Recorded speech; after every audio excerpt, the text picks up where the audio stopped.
The power of functional medicine. With over 25 years of experience in functional medicine, family nurse practitioner Dr. Durrell has been preventing and reversing chronic disease, helping you live your best life.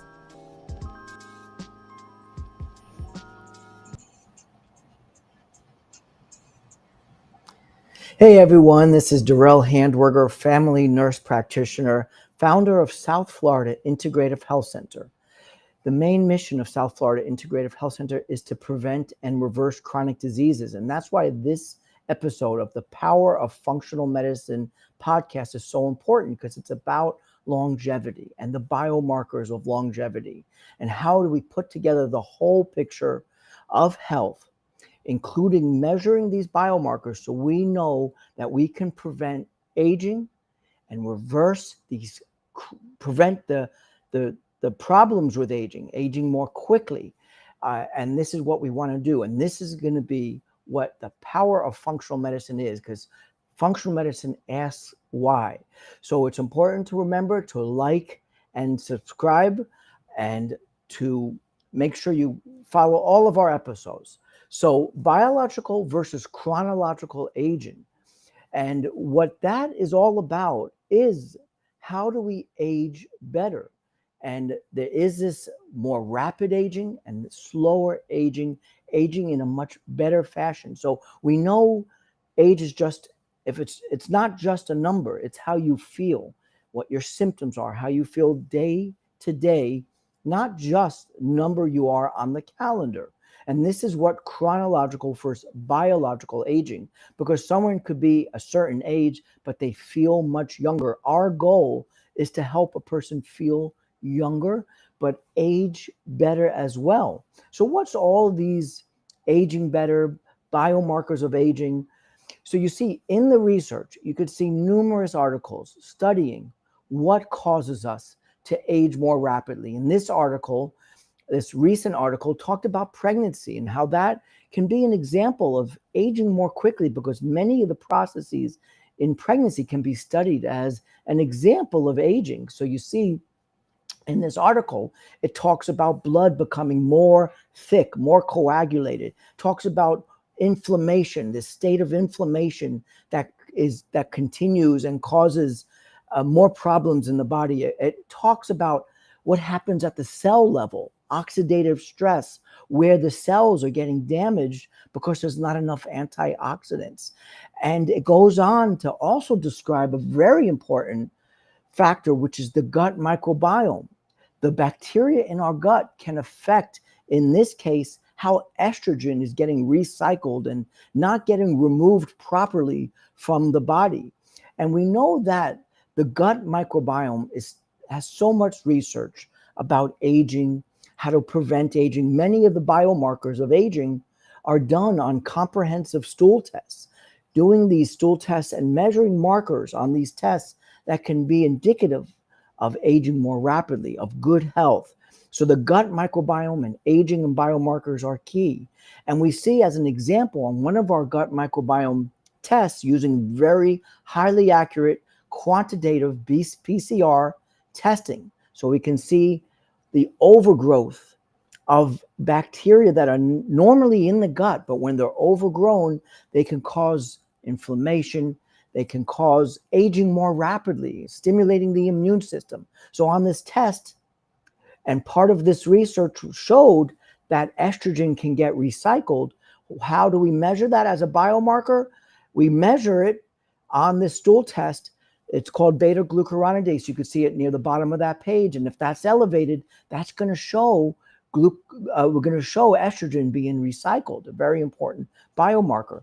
So when we look at the studies of aging and how we in our integrative center are going to help people with aging, we're looking at what's called inflammaging, which is this chronic state of inflammation, and getting biomarkers that can let us know if the body is under this state of inflammation. And then we can be proactive and do something about it. Look for why the body is under inflammation. Again, the power of functional medicine is that it asks why. And many of these markers that we look into of aging are listed here. So for example, we have a term called senescence. That's where the cells get weak and they kind of what we call are sleepy. They're kind of asleep and not being actively getting rid of bacteria and viruses. They're not actively helping us detoxify.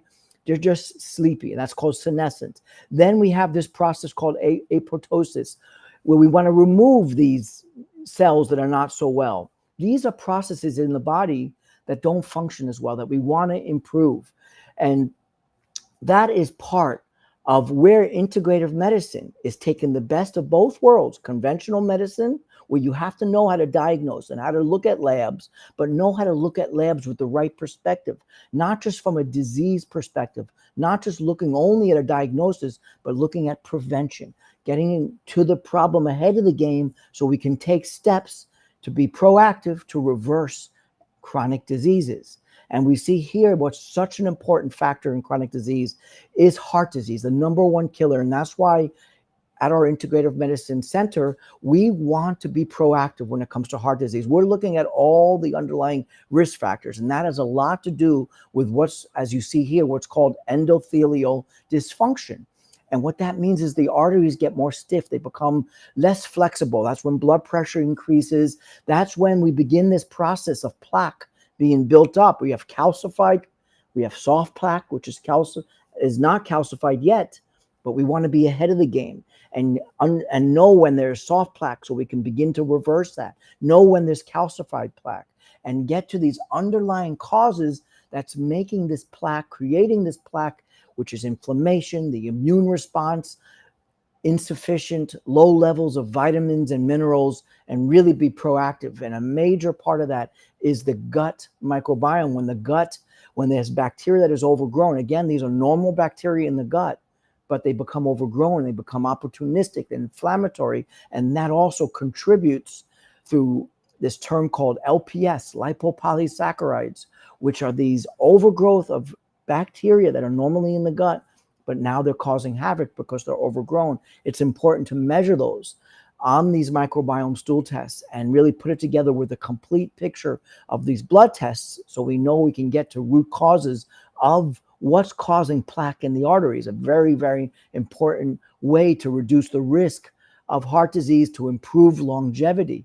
Now, you see on testing, what we do is we make sure that we know that we have the labs ongoing so we can keep a current status of how we're making improvements. So what you see here is we have older labs compared to newer labs, and we're going to keep monitoring this so we know that what we're doing is making improvements in these numbers, but also improvements in symptoms at the same time. And then we know we're aging much better. So here you see some of the biomarkers of aging, such as fibrinogen and ferritin and high sensitivity C-reactive protein and homocysteine and particle sizes of cholesterol. And what you see here also is that we're making sure we're making improvements as time goes on, but also in the olive green color, what you see is optimal numbers, not just the ranges that you see in the far right column. What you're going to see is optimal numbers, because we're not just looking for disease, which is just that range. We're looking for optimal numbers in that range, and we want to make sure we're improving that each time. That's what's really important. Also, part of these biomarkers are not always going to be blood tests. Sometimes, as we mentioned, they're stool tests. Sometimes they're urine tests, because what's so important is not just what's in the blood, but how the body is using these vitamins that you can measure in the blood test.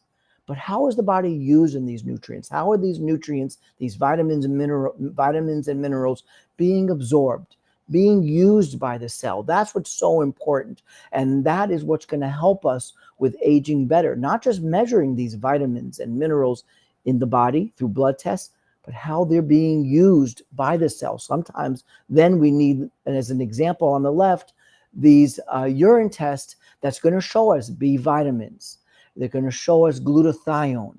It's going to show us melatonin and cortisol, so we can get the sleep cycle very, very optimized, because that's going to affect health as well. So we measure melatonin and cortisol through these urine tests that you see here.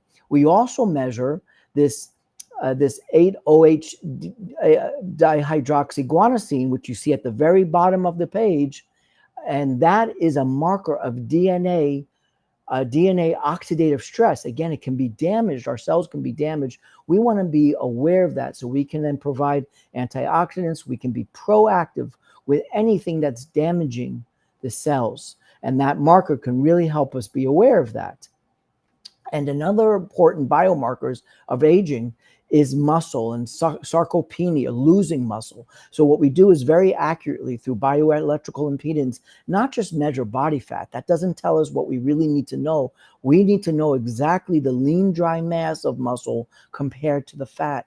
And measure that very accurately, as well as you see here, we're measuring total water and whether the water is intracellular, getting into the cell. Once again, longevity medicine is really studying not just the markers, not just the vitamin levels or water in the body, but is it getting into the cells? Is it being used by the cell? That's really where longevity medicine is much more accurate, much more efficient and effective by measuring these byproducts so we can know whether the vitamins, nutrients, and whether things are getting into the cell and being used by the cell. That's what's key.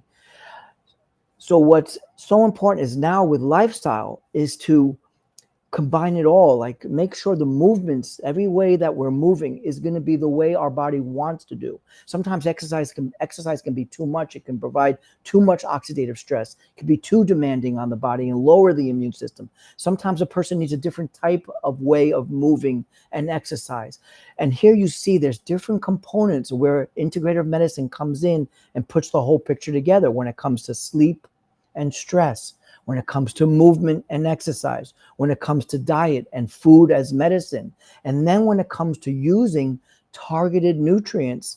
So when we get these biomarkers, we can be proactive and we can use targeted nutrients. As an example here, resveratrol and NAD, which are powerful antioxidants that shut down and help to reduce inflammation, but we use them specifically and strategically for each person. So we really call this personalized medicine because it is very individualized what we're going to use and what we find on these biomarkers.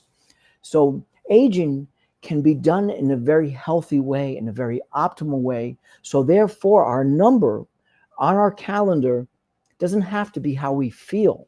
And longevity can be prevented. We can prevent disease. We can reverse chronic disease. And then we can live a healthy, vibrant life, and not a life where aging becomes this inevitable, where we're going down. We can actually be living very healthily. And that's why these biomarkers and putting the whole picture together is so important. So remember, check out our website. If you like a discovery call with me, I'd be happy to sit down and explain how we can really help you put this whole picture together and age better. And just look at our website. And you'll be able to get that discovery call or make an appointment, and we can help you get that more information. But make sure you like and subscribe. We're on Apple Podcasts, on Spotify, and our YouTube. You can like and subscribe so you don't miss out on any of this cutting edge information to help you age better and live a longer, healthier life. So stay tuned for our Power of Functional Medicine podcast, and we'll see you next time.